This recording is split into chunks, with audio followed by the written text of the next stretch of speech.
Welcome to పయనించే సూర్యుడు bulletin ముందుగా హెడ్లైన్స్. సుప్రీంకోర్టు 52వ ప్రధాన న్యాయమూర్తిగా జస్టిస్ భూషణ్ రామకృష్ణ గవాయ్ ప్రమాణ స్వీకారం.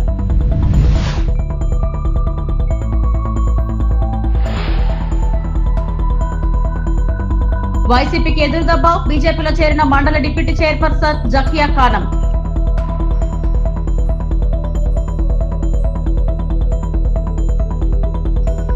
తిరుమల శ్రీవారిని దర్శించుకున్న పలువురు ప్రముఖులు.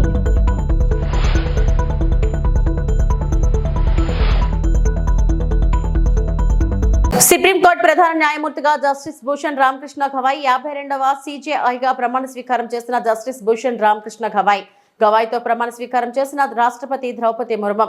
ప్రమాణ స్వీకార కార్యక్రమానికి హాజరైన ఉపరాష్ట్రపతి ధన్ఖడ్, ప్రధాని మోడీ, కేంద్ర హోం మంత్రి అమిత్ షా, ఇతర ప్రముఖులు. मैं भूषण रामकृष्ण गवई जो भारत के उच्चतम न्यायालय का मुख्य न्यायमूर्ति नियुक्त हुआ हूँ, जो भारत के उच्चतम न्यायालय का मुख्य न्यायमूर्ति नियुक्त हुआ हूँ, सत्यनिष्ठा से प्रतिज्ञा करता हूँ सत्यनिष्ठा से प्रतिज्ञा करता हूँ कि मैं विधि द्वारा स्थापित भारत के संविधान के प्रति मैं विधि द्वारा स्थापित भारत के संविधान के प्रति सच्ची श्रद्धा और निष्ठा रखूंगा सच्ची श्रद्धा और निष्ठा रखूंगा। मैं भारत की प्रभुता और अखंडता अक्षुण्ण रखूंगा मैं भारत की प्रभुता और अखंडता अक्षुण्ण रखूंगा तथा मैं सम्यक प्रकार से और श्रद्धापूर्वक तथा अपनी पूरी योग्यता, ज्ञान और विवेक से तथा मैं सम्यक प्रकार से और श्रद्धापूर्वक तथा अपनी पूरी योग्यता, ज्ञान और विवेक से अपने पद के कर्तव्यों का, अपने पद के कर्तव्यों का भय या पक्षपात, अनुराग या देश के बिना पालन करूंगा भय या पक्षपात, अनुराग या देश के बिना पालन करूंगा तथा मैं संविधान और विधियों की मर्यादा बनाए रखूंगा तथा मैं संविधान और विधियों की मर्यादा बनाए रखूंगा।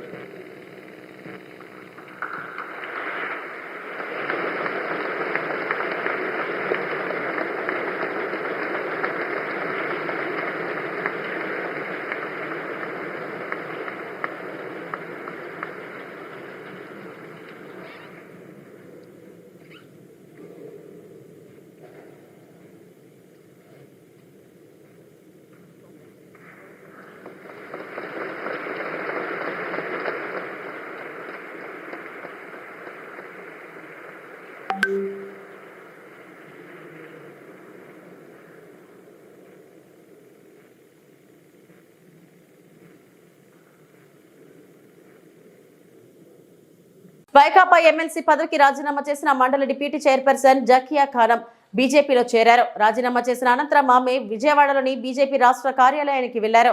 జకియా ఖానంకు పార్టీ రాష్ట్ర అధ్యక్షురాలు పురంధేశ్వరి కండువా కప్పి ఆహ్వానించారు. ఈ సందర్భంగా పురంధేశ్వరి మాట్లాడుతూ జకియా ఖానం బీజేపీలో చేరడం సంతోషమన్నారు. జకియా ఖానం మాట్లాడుతూ ప్రధాని మోడీ అందరికీ సమాన హక్కులు అమలు చేస్తున్నారని తెలిపారు. ముస్లిం మహిళలకు భరోసా ఇచ్చిన ఏకైక ప్రధాని మోడీ అని పేర్కొన్నారు. ముస్లిం మైనారిటీల నుంచి మంచి సందేశం ఇచ్చేందుకునే పార్టీలో చేరినట్లు చెప్పారు. సురేష్ రెడ్డి గారికి, ఇప్పుడు శ్రీమతి డాక్టర్ పురంధేశ్వరి గారు శాసన మండలి డిప్యూటీ చైర్మన్ జకియా గారిని పార్టీలోకి ఆహ్వానించవలసిందిగా కోరుతున్నాం.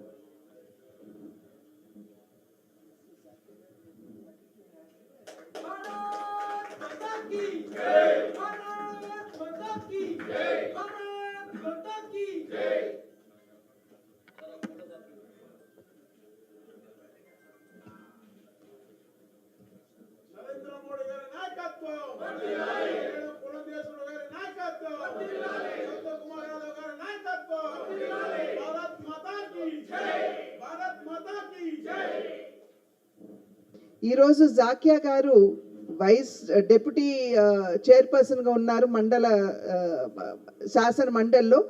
వారు వచ్చి ఇవాళ భారతీయ జనతా పార్టీ వైఎస్ఆర్సీపీకి రాజీనామా చేయటం, అదేవిధంగా వారి పదవికి రాజీనామా చేయటం చేసి భారతీయ జనతా పార్టీలోకి వారు రావడం జరిగింది. ఇవాళ జాకియా గారు పార్టీలోకి వచ్చి భారతీయ జనతా పార్టీలో చేరడం అని అంటే ఇవాళ ఖచ్చితంగా ఏదైతే ఇంతకు ముందు చెప్పాను, దేశ ప్రజలందరూ ఒక్కరే, మేము సమభావంతో మేము అందరినీ కలుపుకుంటూ ముందుకు వెళ్తాము. ఏదైనా సరే సంక్షేమ ఫలాలు ఏదైనా ఉన్నట్లయితే కుల మతాలకి అతీతంగా ప్రతి ఒక్కరికి అర్హులైనటువంటి వారు కుల మతాలతో సంబంధం లేకుండా అందరికీ కూడా ఆ సంక్షేమ ఫలాలు అందాలి అనేటువంటి భావనతోటి ఏదైతే భారతీయ జనతా పార్టీ ఇప్పటివరకు పనిచేస్తూ వస్తుందో, నేను ఒక ధైర్యంగా నిర్ణయాన్ని తీసుకున్నాను. ఎందుకంటే మన దేశ ప్రధాని గారు పెద్దలు గౌరవనీయులు పూజ్యులు నరేంద్ర మోదీ గారు కుల మతాలకు అతీతంగా ప్రతి ఒక్కరిని కూడా తన బిడ్డలుగా భావించి ఏవైతే వాళ్ళు భారతీయులుగా ఉండి భారతీయ పౌరులుగా ఉన్నారో అందరికీ సమానంగా రాజ్యాంగంలో కల్పించిన హక్కులకు తర్వాత సంక్షేమ పథకాలు కానీ అన్నీ కూడా అందిస్తున్న ఒక మంచి ప్రధానమంత్రిగా పేరు తెచ్చుకున్నారు.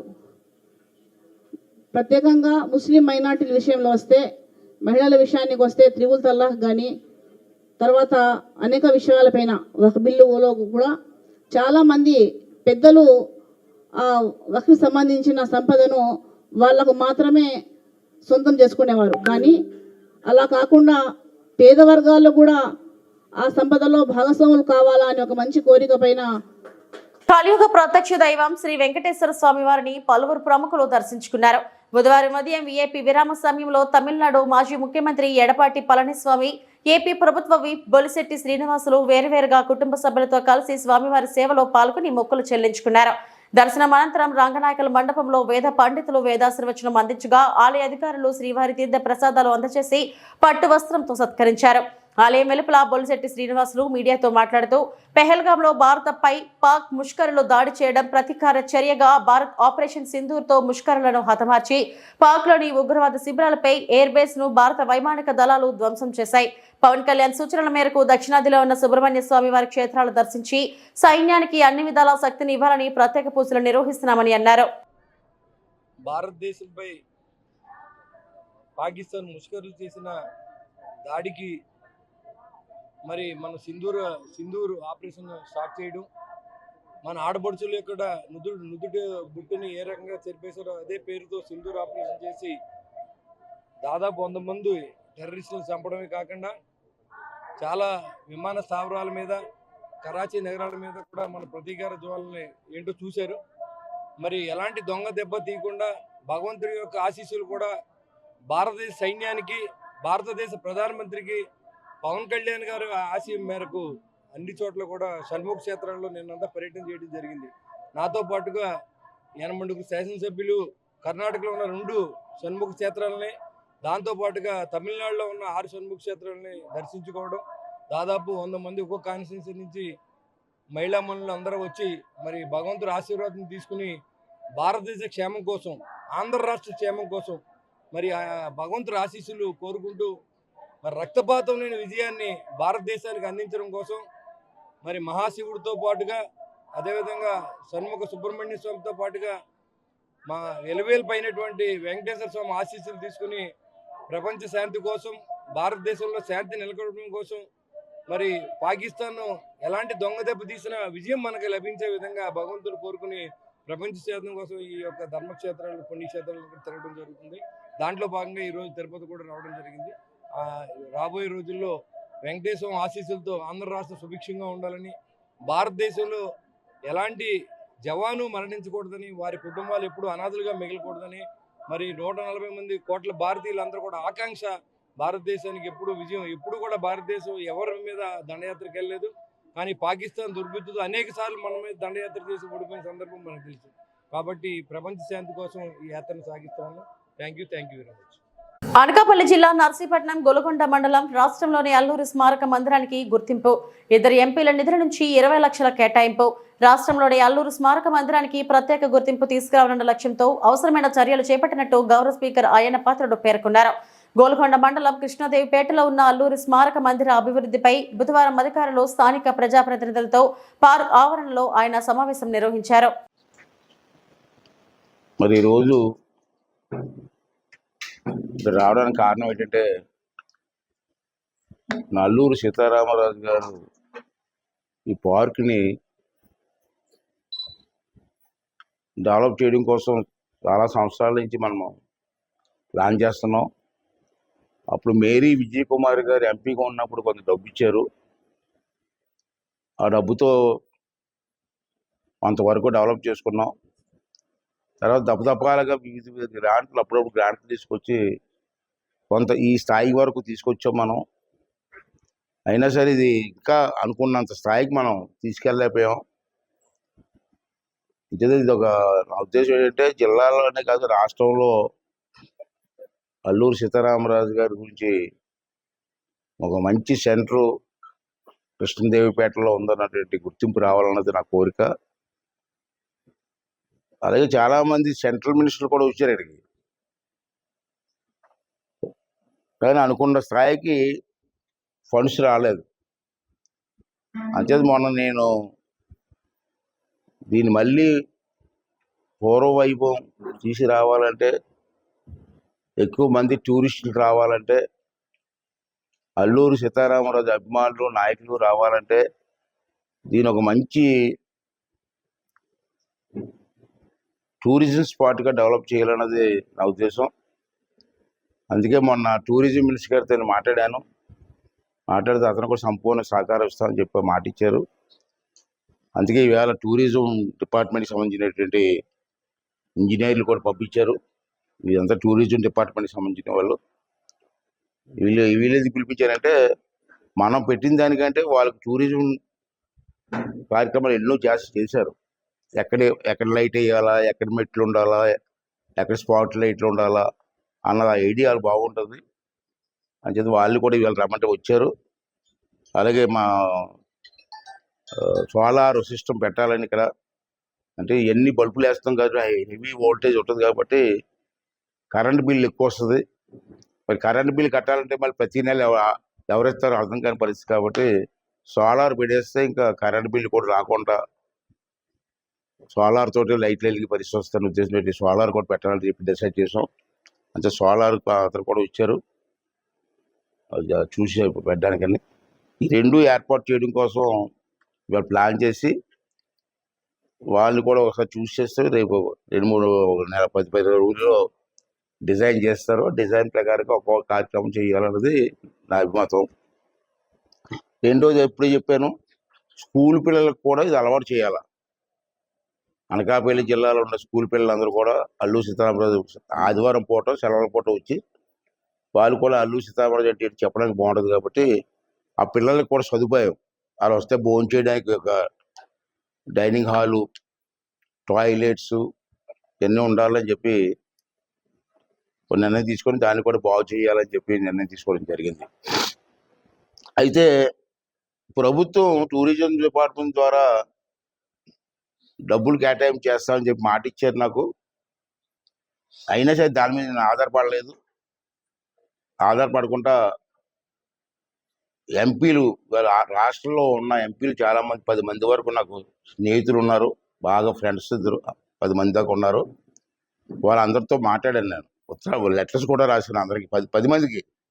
నాతో బాగా క్లోజ్గా ఉన్న ఎంపీలు ఉన్నారు, ఆ 10 మందికి ఉత్తరాలు రాసి అలాగే అల్లూరి సీతారామరాజు పార్క్ ఉంది మా దగ్గర, వీళ్ళందరూ కూడా సహకారం, ఎంపీ డబ్బులు ఉంటే వాళ్ళ దగ్గర ఎంపీ లాట్స్ మాకు ఇవ్వండి అని చెప్పి రిక్వెస్ట్ చేశాను. అయితే సెంట్రల్ గవర్నమెంట్ ఈ మధ్యకాలంలో పూర్వం లేదు కానీ ఈసారి కొంచెం రిలాక్సేషన్ ఇచ్చారు. ఎంపీ అన్నవాడు అతనికి ప్రతి సంవత్సరం కూడా 5 కోట్ల రూపాయలు వస్తుంది ఎంపీకి. పూర్వం జీవో ఏంటంటే ఆ 5 కోట్ల రూపాయలు తన నియోజకవర్గంలోనే ఖర్చు పెట్టాలి. కానీ ఈ సంవత్సరం కేంద్ర ప్రభుత్వం ఒక రిలాక్సేషన్ ఇచ్చారు. ఆ 5 కోట్ల రూపాయల్లో 10% రాష్ట్రంలో ఎక్కడైనా ఇవ్వచ్చు ఎంపీ. ఆ జీవో మొన్న వచ్చింది, ఆ జీవో చూసిన తర్వాత ఎంపీలందరికీ లెటర్లు రాశాను, 10 మందికి రాశాను. ఈ జీవో వచ్చింది కాబట్టి ఆ 10% ఏదైతే ఇతర రాష్ట్రాలు మిగతా నియోజకవర్గంలో ఇమ్మన్నారో అల్లూరి సీతారామరాజు గమ్మని చెప్పి నేను అందరికీ 10 మందికి లెటర్లు రాశాను. ఆ 10 మందిలో 2 ఎంపీలు ఆల్రెడీ శాంక్షన్ ఆర్డర్ ఇచ్చారు. ఒకరు ఎవరంటే కలిశెట్టి అప్పలనాయుడు గారని విజయనగరం ఎంపీ గారు 10 లక్షల రూపాయలకి వారు శాంక్షన్ ఆర్డర్ ఇచ్చారు, లెటర్ పెట్టారు. అకాల వర్షాల కారణంగా కొనుగోలు కేంద్రంలో వాట్లు కొట్టుకుపోయాయి. దిక్కుచోతని స్థితిలో ఆహార సరఫరాదారులు ములుగు జిల్లా ఏటూరు నాగారం మండలం గోకబెల్లి గ్రామంలో అకాల వర్షానికి కొనుగోలు కేంద్రంలో అమ్మకానికి కొనుగోలు కేంద్రానికి తెచ్చిన వడ్డీ బస్తాలు వరదల్లో కొట్టుకుపోవడంతో ఆహార సరఫరాదారులు కన్నీరు మున్నీరవుతున్నారు. సరైన సమయంలో ధాన్యం కొనుగోలు చేస్తే ఈ నష్టం జరగదు. తమను తాము కాపాడుకోవాలని రైతులు ఆవేదన వ్యక్తం చేస్తున్నారు.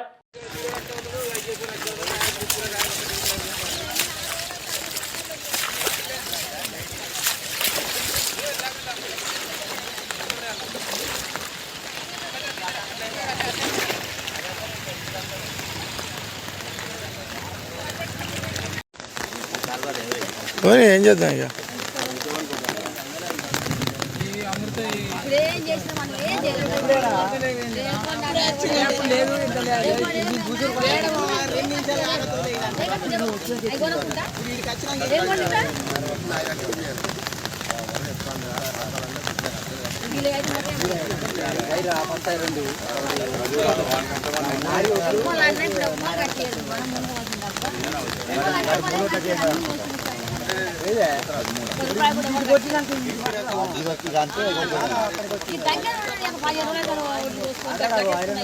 అనకాపల్లి జిల్లా నర్సీపట్నం నియోజకవర్గం నాథవరం మండలం సుందరకోట పంచాయతీలో గల బమ్మడిలందు గ్రామంలో జరుగుతున్న లైట్ రైల్ అని చెప్పబడి బాక్సైట్ తవ్వకాలపై గతంలో కలెక్టర్ కు ఫిర్యాదు ఇవ్వడం జరిగింది. ఈ సందర్భంగా మాజీ ఎమ్మెల్యే గణేష్ మాట్లాడుతూ గతంలో లైట్ రైల్ తవ్వకాలపై కలెక్టర్ కి ఫిర్యాదు ఇచ్చినా కలెక్టర్ స్పందించలేదని ఈ వీడియో మీడియా ద్వారా తెలియపరిచారు. దాని మీద చర్యలు తీసుకోవాలని చెప్పి అడిగాం. అలాగే మరి ఇంకోటి ఏంటంటే ఆదివాసీ హక్కుల ఉల్లంఘన జరుగుతుంది కనుక దాని మీద చేయాలన్నాం. అలాగే ఎన్జీటీలో పెండింగ్ ఉంది కనుక దాని మీద చర్యలు తీసుకోవాలని చెప్పి గౌరవ కలెక్టర్ గారికి ఏం చేసాం అంటే దీని మీద వెంటనే ఈ మైనింగ్ ఆపాలి, అక్రమంగా తవ్వుతున్నారు కనుక దీని మీద చర్యలు తీసుకోవాలని చెప్పి అంటే వాళ్ళకి మాకు ఎకనామిక్ కూడా ఇవ్వడం జరిగింది. ఎప్పుడంటే 13/5 అంటే నిన్న 15 రోజులకి నిన్నటితో గడువు తేదీ ఇచ్చారు. అంటే నిన్న మాకు ఇవ్వాలి. అంటే ఈ రోజు కూడా నిన్న అయినప్పుడు కూడా నిన్న ఇవ్వాలి. ఇప్పుడు 15 రోజులు అయినప్పుడు కూడా కలెక్టర్ గారు ఏ విధమైన చర్యలు తీసుకోలేదు. అంటే ఈరోజు నిజంగా కానీ మేము ఇచ్చిన వెంటనే గౌరవ కలెక్టర్ గారు మర్నాడే వెళ్ళి వెరిఫై చేసి అక్కడ ఆపుంటే ఈ 15 రోజులు అయ్యేది కాదు. వారు ఆపకపోవడం వల్ల, స్పందించకపోవడం వల్ల కలెక్టర్ గారు ఏమైందంటే ఈ 15 రోజులకి ఎంత ఏంటంటే రోజుకి 1.5 చొప్పున 22,50,00,000 రూపాయలు దోపిడీ జరిగింది. అంటే గౌరవ కలెక్టర్ గారు దీన్ని స్పందించకపోవడం వల్ల మరి 22.5 కోట్ల రూపాయలు మరి ఈ విధంగా దోపిడీ జరిగిందని చెప్పి మీ ద్వారా తెలియపరచడం జరుగుతుంది. ఇంకోటి ఏంటంటే ఏదైతే 2022లో అక్కడ జరిగిందో అప్పుడు లాటరైట్ తాలూకా కాస్ట్ ఎంత అంటే సుమారుగా ఒక టన్నుకి 702 రూపాయలు. అంటే ఈ వే బిల్ అని చెప్పి ఉంది, అప్పుడు తీసుకున్నాం మనం. ఒక టన్నుకి గత ప్రభుత్వంలో టన్నుకి 702 రూపాయలు. మరి ఇప్పుడు చూస్తే ఇదే లాటరైట్ ఇదే గవర్నమెంట్లో ఇది వే బిల్ తీసుకుంటే ఇప్పుడు ఎంతంటే ఇది వేదాంత కంపెనీకి వెళ్తుంది, అల్యూమినియం ఫ్యాక్టరీకి. అంటే అల్యూమినియంకి వెళ్తుందంటే బాక్సైట్ వెళ్తుంది. ఇది ఎంత అంటే ఇప్పుడు 3,725 రూపాయలు ఈ బిల్ వచ్చింది, వే బిల్. అంటే అప్పట్లో 702 ఉంటే టన్ను, ఇప్పుడు 3,725 రూపాయలు. అంటే గతంలోని చంద్రబాబు గారు మాట్లాడారు, అయ్యనపత్రి గారు మాట్లాడారు. ఏమన్నారంటే 15,000 కోట్లు దోపిడీ చేస్తున్నారని చెప్పి అన్నారు అయ్యనపత్రి గారు, చంద్రబాబు గారు కూడా. అంటే 702 రూపాయలు టన్నుకే 15,000 వేస్తే ఇప్పుడు 3,725 రూపాయలు, అంటే 5 రెట్లు ఎక్కువ.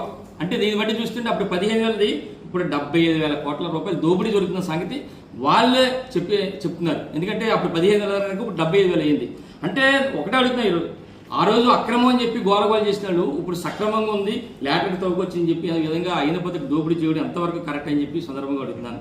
అంటే ఒకటే చెప్తున్నా, ఈరోజు అయ్యనపాత్రుడు 2,000 కోట్లు సుమారుగా 2,000 కోట్ల 2,120 కోట్ల రూపాయలు ఇది కేవలం లాటరీ మీద దోపిడీ జరుగుతుంది. ఈ 4 సంవత్సరాల్లో 2,000 కోట్ల రూపాయలు దోపిడీ చేస్తారు. ఇది ఇంకా చాలా ఉన్నాయి, రోలుగొండ క్వారీలు ఉన్నాయి, ఇంకా చాలా మంది దాని మీద 100 కోట్లు ఉన్నాయి. అవన్నీ కూడా మరి త్వరలోనే మళ్ళీ ఒకసారి కూర్చొని వాటి గురించి చెప్తాం. కేవలం లాటరైట్ మీద 2,000 కోట్ల రూపాయలు అయ్యనపాత్రుడు దోపిడీ చేస్తానని చెప్పి మీ ద్వారా తెలియపరుస్తూ ఇప్పటికైనా సరే అయ్యనపాత్రుడు ఒకటే చెప్తాం, ప్రతిపక్షంలో ఉన్నప్పుడు ఒకలా మాట్లాడడం, మరి అధికారులు ఉన్నప్పుడు ఒకలా చేయడం మానుకోవాలని చెప్పి సందర్భంగా తెలియపరుస్తూ మరి మీ ద్వారా ఈ నియోజకవర్గ రాష్ట్ర ప్రజలందరూ కూడా మరి 2,000 కోట్ల రూపాయలు నర్సీపట్నం జిల్లా దోపిడీ సంగతి మీ ద్వారా తెలియపరుస్తూ నమస్కారం తెలుపుకుంటాను. భద్రాద్రి జిల్లాలో తెలుగుదేశం స్థానిక ఎన్నికల్లో క్రియాశీలక పాత్ర పోషిస్తుంది. టీఎన్టీసీ అధ్యక్షులు హరిప్రసాద్ 14వ ఐటీసీ పీఎస్పీడీ కార్మికుల వేతన ఒప్పందం ఎన్నికల్లో వరుసగా రెండోసారి గెలుపు బావుట ఎగరవేసిన నేపథ్యంలో ఆంధ్రప్రదేశ్ ముఖ్యమంత్రి చంద్రబాబు నాయుడు ఆహ్వానం మేరకు బుధవారం బూర్గంపాడు మండలం నుండి కార్మిక సంఘం నేతలు పలువురు కార్మికులు ర్యాలీగా బయలుదేరారు.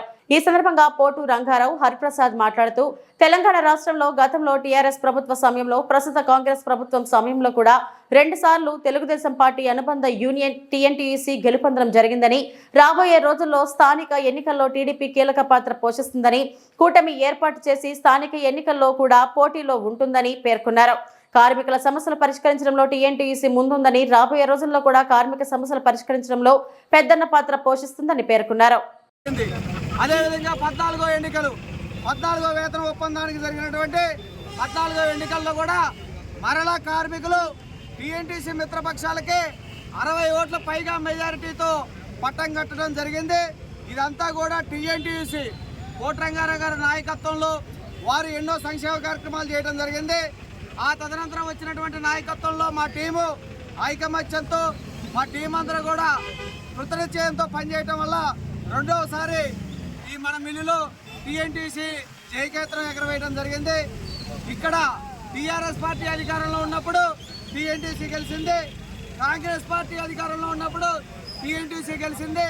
తెలుగుదేశం పార్టీ టీఎన్టీసీ బలంగా ఉన్నటువంటి ఏరియాలో రాబోయే రోజుల్లో కూడా ఒక కూటమి ఫామ్ చేసి లోకల్ ఎన్నికల్లో కూడా ముందుకెళ్లాల్సిన అవసరం ఎంతైనా ఉందని చెప్పి తెలియజేస్తూ, తెలుగుదేశం పార్టీ జాతీయ అధ్యక్షులు శ్రీ నారా చంద్రబాబు నాయుడు గారు ఈ గెలుపును ఉద్దేశించి మమ్మల్ని, మా టీంని ఈరోజు సాయంత్రం 5 గంటలకి పార్టీ ఆఫీస్కి, జాతీయ పార్టీ కార్యాలయం గుంటూరు మంగళగిరికి రావాల్సిందిగా వారు ఆదేశించడం జరిగింది. ఈ రోజు నాడు సుమారుగా 200 మంది పైగా తెలుగుదేశం పార్టీ అత్యధిక సంఖ్యలో టీఎన్టీసీ కార్యకర్తలు, మేము సైతం టీఎన్టీసీ వెంటనే యావత్ కార్మిక లోకం కథం తొక్కుతూ గుంటూరుకి పయనమవుతా ఉన్నాం. టీఎన్టీసీ యూనియన్ తెలుగుదేశం పార్టీ అనుబంధ సంఘం ఆనాడు ఎన్టీఆర్ గారు పార్టీ స్థాపించిన మొట్టమొదటి రోజుల్లోనే 1983లో మొట్టమొదటిసారిగా ఇక్కడ గెలుపొందడం జరిగింది. ఆ తదుపరి నుండి 8 సార్లు 14 సార్లు ఎన్నికలు జరిగితే 8 సార్లు టీఎన్టీసీ విజయకేతనం భారీ మెజార్టీతో ఇక్కడ గెలుపొందడం జరిగింది. తెలంగాణ రాష్ట్రంలో తెలుగుదేశం పార్టీ కొద్దిగా బలహీనంగా ఉన్నప్పటికీ కూడా ఇక్కడ కార్మిక వర్గం మొత్తం కూడా తెలుగుదేశం పార్టీని ఆదరించి యూనియన్కి అత్యంత మెజారిటీతో పట్టం కట్టారు. దీంతో రాష్ట్ర తెలుగుదేశం పార్టీలో కూడా హర్షాతిరేకాలు వ్యక్తమై దీన్ని మా పార్టీ అధినేత నారా చంద్రబాబు నాయుడు గారి దృష్టికి కూడా వెళ్ళటం జరిగింది. ఆయన వెంటనే ఇక్కడ ఉన్నటువంటి క్యాడర్ అందరితో ఒకసారి కలవాలనే ఉద్దేశంతో ఈరోజు మరి మంగళగిరి పార్టీ కేంద్ర కార్యాలయంలో సుమారుగా 150 మంది యూనియన్ కార్యకర్తలు, పార్టీ కార్యకర్తలతోని బాబు గారిని కలవటం జరుగుతూ ఉంది. ఈ ఉమ్మడి రాష్ట్ర ఆంధ్రప్రదేశ్లో ఈ రాష్ట్ర అభివృద్ధికి చంద్రబాబు నాయుడు గారు చేసినటువంటి అభివృద్ధి ఏందో మనందరికీ కూడా తెలుసు. అదే స్థాయిలో ఆంధ్ర రాష్ట్రంలో కూడా విజయం సాధించి తిరిగి అమరావతిని కూడా హైదరాబాద్ స్థాయిలో తీసుకెళ్ళడానికి ఆయన నిరంతరం పనిచేస్తూ ఉన్నారు. అట్లాగే భవిష్యత్తులో ఇక్కడ తెలంగాణలో తెలుగుదేశం పార్టీ కూడా బ్రహ్మాండంగా ఇవాళ ఉన్నటువంటి రాజకీయ పార్టీలు అన్నీ కూడా బలహీనపడి ఒక రాజకీయ వ్యాక్యూమ్ అనేది ఈనాడు తెలంగాణ రాష్ట్రంలో ఉంది. రాబోయే రోజుల్లో తెలంగాణ రాష్ట్రంలో కూడా తెలుగుదేశం పార్టీ మిత్రపక్షాలు కలిసి అధికారంలో కూడా ఖచ్చితంగా వస్తాయని చెప్పేసి నేను తెలియజేస్తా. ఈనాడు ఉన్నటువంటి కేడర్ నాయకులతో అందరితో పాటు కూడా బాబు గారిని కలిసినటువంటి విజయాన్ని ఆయనతో పాటు పాల్పంచుకోవడానికి వెళ్తా ఉన్నాం. జై తెలుగునాడు, జై చంద్రబాబు నాయుడు. కర్నూలు జిల్లా అదోని రైల్వే స్టేషన్లో అమృత రైల్వే స్టేషన్ పేరుతో జరుగుతున్న నిర్మాణాల్లో నాసిరక పనులు జరిగితే రాజీ పడేది లేదని BJP Adoni assembly co convener Nagaraju Goud స్పష్టం చేశారు. మంగళవారం అమృత రైల్వే స్టేషన్ పనులను బీజేపీ నాయకులు పరిశీలించారు. ఈ సందర్భంగా వారు మాట్లాడుతూ ప్రధానమంత్రి నరేంద్ర మోడీ బ్రిటిష్ కాలంలో నాటి రైల్వే స్టేషన్లను ఆధునీకరణ చేయాలని సదుద్దేశంతో ప్రయాణికులకు మెరుగైన సౌకర్యాలు కల్పించాలని సంకల్పంతో దేశవ్యాప్తంగా వందలాది రైల్వే స్టేషన్లో అమృత రైల్వే స్టేషన్ పేరుతో ఆధునీకరిస్తున్నారని అన్నారు. ఈ కార్యక్రమంలో మండల అధ్యక్షులు నాగార్జున, మహదేవ్, చెన్నబసప్ప, సన్నప్ప, కోసిగియా తదితరులు పాల్గొన్నారు. కూడా దీని మీద విచారణకు జిల్లా గౌరవ కలెక్టర్ గారు ఆదేశించకపోవడము చాలా అనుమానాలకు తావిచ్చేటువంటి అవకాశం కలుగుతుంది. ఎందుకంటే అక్షరాల 2558 ఇళ్ళు పూర్తయినట్లు ప్రభుత్వ లెక్కల్లో చూపిస్తున్నప్పటికీ కొన్ని వేల కోట్ల రూపాయలు నిధులు దుర్వినియోగం అవుతున్నప్పటికీ కూడా ప్రభుత్వ యంత్రాంగము గత ప్రభుత్వంలో చేసిన అధికారుల యొక్క తప్పులను వెనుక వేసుకొని రావడానికి ఏమైనా ప్రయత్నం చేస్తున్నారా అని భారతీయ జనతా పార్టీ ప్రశ్నిస్తుంది. అదే రకంగా ఆ ప్రభుత్వ హయాంలో జగనన్న అన్యాయులుగా కాంట్రాక్టర్ తీసుకున్నటువంటి కాంట్రాక్టర్ను బ్రతికించడానికి, కాంట్రాక్టర్ను వెనుక వేసుకొని రావడానికి, లేకపోతే కాంట్రాక్టర్ కొమ్ము కోయడానికి, కొమ్ము మోసేందుకు ఏదైనా అధికార యంత్రాంగము పనిచేస్తుందా అని ఈ సందర్భంగా నేను ప్రశ్నిస్తున్నాను. చూడండి, నిరుపేదల కోసము 2,50,000 రూపాయలు కేంద్ర ప్రభుత్వం ఇస్తే నిర్మాణానికి వాడినటువంటి మెటీరియల్, నిర్మాణానికి వాడినటువంటి సిమెంటు, నిర్మాణానికి వాడినటువంటి నిర్మాణానికి వాడినటువంటి ఇసుక పెట్ట అన్నీ కూడా నాణ్యత లోపంగా ఉన్నటువంటి పరిస్థితి ఈరోజు ఇక్కడ మనం చూస్తున్నాం. అదేవిధంగా వేసినటువంటి ఆ టాప్ అన్నీ కూడా వంకర టింకరగా ఉన్నాయి. వీటి మీద అప్రూవల్ ఇవ్వాల్సినటువంటి అధికారులు చూసి ఇచ్చినట్లు వివరించినటువంటి సందర్భం వల్లనే ఇవన్నీ కూడా జరిగాయని మా దృష్టికి వచ్చాయి. కాబట్టి గత ప్రభుత్వంలో ఎవరైతే ఈ ఇళ్ల నిర్మాణంలో హస్తమున్నటువంటి అధికారులందరినీ కూడా బేషరతుగా విచారణ చేసి వాళ్ళందరినీ కూడా సస్పెండ్ చేయాలని భారతీయ జనతా పార్టీ డిమాండ్ చేస్తుంది. ఎందుకంటే నిరుపేదల కోసము, నిరుపేదలందరికీ కూడా ఇల్లు నిర్మించాలని ఏదైతే ప్రధానమంత్రి గారి కళ ఉందో ఆ కళను నెరవేర్చకుండా కళకు వ్యతిరేకంగా పనిచేసినటువంటి అధికార యంత్రాంగం అందరి మీద కూడా బేషరతుగా క్రిమినల్ కేసులు పెట్టి, అదేవిధంగా ఎవరైతే కాంట్రాక్టర్ ఉన్నారో, ఎవరైతే లబ్ధిదారుల తరఫున మేము ఇల్లు కట్టిస్తామని ముందుకు వచ్చినటువంటి కాంట్రాక్టర్ ఈరోజు అసలు నాణ్యత లోపంతో మనం చూస్తున్నాం. ఈ బిల్డింగ్ చూస్తే చూడండి, అన్ని ప్యాచులే. ఈ డోర్ దగ్గర డోర్ పెట్టి 4 నుంచి 3 నెలలు అయింది. ఈ డోర్ దగ్గర 3 నెలలు చూడండి సిమెంట్ ఇట్లా కొడితే పడిపోయేటువంటి పరిస్థితి ఈరోజు కనిపిస్తుంది. అంటే ఎక్కడ చూసినా అసలు పూర్తి స్థాయిలో పూర్తిగా అధికార యంత్రాంగము దీని మీద మోనిటరింగ్ చేయాల్సినటువంటి అధికారుల యొక్క విఫలం వల్లనే ఇది జరిగిందని గత ప్రభుత్వంలో మా భారతీయ జనతా పార్టీ తరఫున ఆరోపిస్తున్నాం.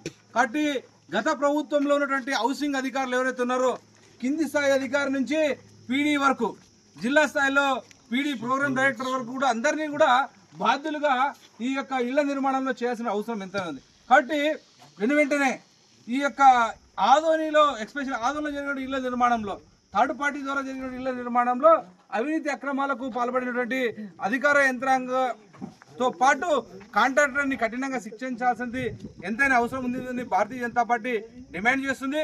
కావున ఆ దిశగా ప్రస్తుతం ఉన్నటువంటి కూటమి ప్రభుత్వంలో ఉన్నటువంటి అధికారులందరూ కూడా ఆదోనిలో జరిగిన నిర్మాణాలపైన, ఆదోనిలో జరిగినటువంటి ఇళ్ల నిర్మాణంలో జరిగినటువంటి అవకతవకలు అయితే ఏవైతే ఉన్నాయో, ఈ స్కామ్ అయితే ఏదైతే ఉందో ఈ స్కామ్ మీద వెంటనే అవసరమైతే సిబిఐ విచారణకు కూడా సిఫారసు చేసి ఈ యొక్క నిర్మాణంలో పూర్తి స్థాయిలో విచారణ జరిపి పిడుగుపడి గొర్రెల కాపరి మృతి.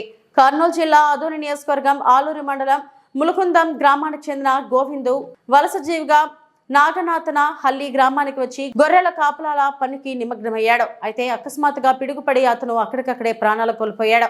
ఈ ఘటనలో అతనికి చెందిన 5 గొర్రెలు 5 మేకలు కూడా మృతి చెందాయి. గోవింద్కు భార్య రంగవేణి, పిల్లలు శ్రీనాథ్, నిశాంత్, 2 పిల్లలు ఉన్నారు. ఆ కుటుంబం ఒకే ఒక్క జీవనాధారం కోల్పోయింది. కుటుంబాన్ని పోషిస్తూ వచ్చిన గోవింద్ మరణంతో వారి జీవితం అంధకారంలోకి వెళ్ళింది. గ్రామస్తులు ఘటనా స్థలానికి చేరుకొని కుటుంబాన్ని ఓదార్చారు. గ్రామమంతా విషాదంలో మునిగిపోయింది. అధికారుల నుంచి సానుభూతి ప్రకటింపబడినప్పటికీ బాధిత కుటుంబానికి వెంటనే ఆర్థిక సహాయం అందించాలంటూ ప్రజలు డిమాండ్ చేస్తున్నారు. ఈ రోజు మధ్యాహ్నము 104 బసాపురం సీనులో ముళగందకు చెందినటువంటి గోవిందు అనే అబ్బాయి 35 సంవత్సరాలు. ఆయనకు గొర్రెల కాపరాలకు పోయి సేను ఉన్నప్పుడు ఒక ముసలాయన, ఈ గోవింద్ అనే పిల్లోడు ఇద్దరు ఆడ కూర్చున్నప్పుడు ముసలాయన బాగున్నాడు, ఈయనకు సడన్గా చనిపోవడం జరిగింది పిడుగుపడి. అయిన తర్వాత అక్కడ ఉన్నటువంటి కొంతమంది అంబులెన్స్ ఫోన్ చేస్తే కూడా ఎవరు రాలేదు, అంబులెన్స్ రాలేదు. ఇక్కడ చాలామంది చాలా బాధపడుతున్నారు. అక్కడ బసాపురంలో ఉన్నటువంటి ఒక రైతు సోదరుడు మానవత్వ దృష్టిలో పెట్టుకుని ట్రాక్టర్ తీసుకుని ఆ గోవింద అనే పిల్లవాడిని తీసుకొచ్చి అడ్మిట్ చేయడం జరిగింది. నేను ఒకటే డిమాండ్ చేస్తున్నా, అంబులెన్స్ వాళ్ళు ఎందుకున్నారు? గౌస్ అంబులెన్స్ వాళ్ళకు ఎంతమంది ఫోన్ చేసి రాలేదు. ఒకవేళ పిడుగుపడి ఆ అబ్బాయి బతికుంటే హాస్పిటల్కి తెస్తే బతికేవాడు. మళ్ళీ అంబులెన్స్ నిర్లక్ష్యం వల్ల ఆ అబ్బాయి చనిపోయాడని నేను మీడియా ద్వారా తెలుపుకుంటున్నా. ఇలాంటివి ఎందుకంటే ఈ సీజన్ స్టార్ట్ అవుతుంది, పిడుగులు రోజు రోజుకి ఎక్కువైపోతున్నాయి. రీసెంట్లీ 15 రోజుల కింద 2 అబ్బాయిలు క్రికెట్ ఆడకి వచ్చి చెట్టు కింద నిలబడి 2 చనిపోయినారు. ప్రతిరోజు టీవీలో అడ్వర్టైజ్మెంట్ చేస్తున్నారు, చెట్ల కింద నిలబడదండి వాన వచ్చినప్పుడు పిడుగు వచ్చినప్పుడు అని చెప్పి. కొంతమంది డైరెక్ట్గా దాని కింద పోయి నిలబడతారు, దాని కింద చాలా ఎఫెక్ట్ వస్తుంది. ఈరోజు జనగంట సంఘటన, ఆ పిల్లవానికి భార్య 2 పిల్లలు ఉన్నారు, వాళ్ళ కుటుంబం రైతు కుటుంబము, చాలా బీదవాళ్ళు.